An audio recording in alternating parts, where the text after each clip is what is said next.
Hey guys, Aquabike here. Last night I posted a video of me doing an overhead squat and I talked about how tight my hips are. So I wanted to do a video today, just a quick little thing here to show you two exercises you can add at home to help with your hip flexibility. Because we spend so much time on our bike and we're bent over, our hip flexors get extremely tight and we need to work those and loosen those up so that when we get off our bikes and hit the run, we can actually have our leg go through our full range of motion.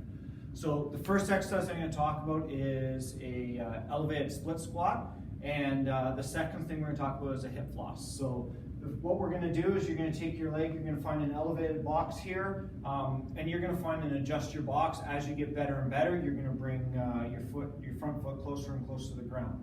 So what you do is you're going to take your foot, you're going to elevate it up, and you're going to take your back leg, stick it out. Your feet are about shoulder width apart, and what you want to do is you want to take your knee and you're going to bring your knee forward over your toes while keeping your back leg straight.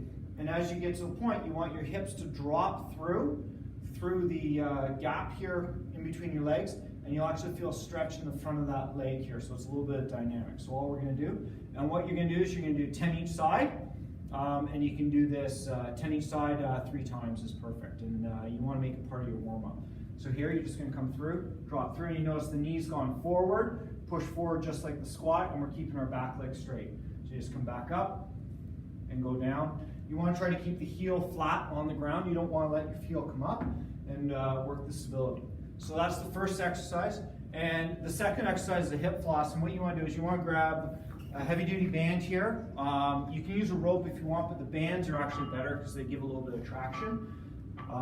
And door handle, or in this case the weight rack here, is going to work great. So you're going to step through the band and you're going to put it on just under your butt, under your glutes here in the back, on the leg you want to stretch, and you're going to step back so you can feel tension on that.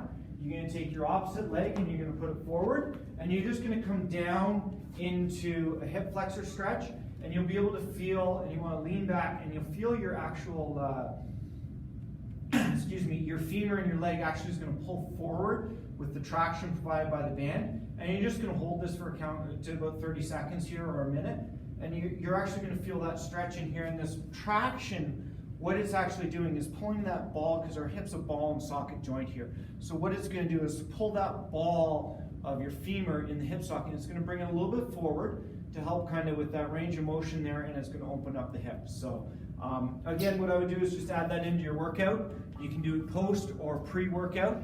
I like to do it pre so you can actually add that range of motion. And again, 30 seconds to a minute each side and you're done. So that's the video for today, guys. Have a great day. Happy training.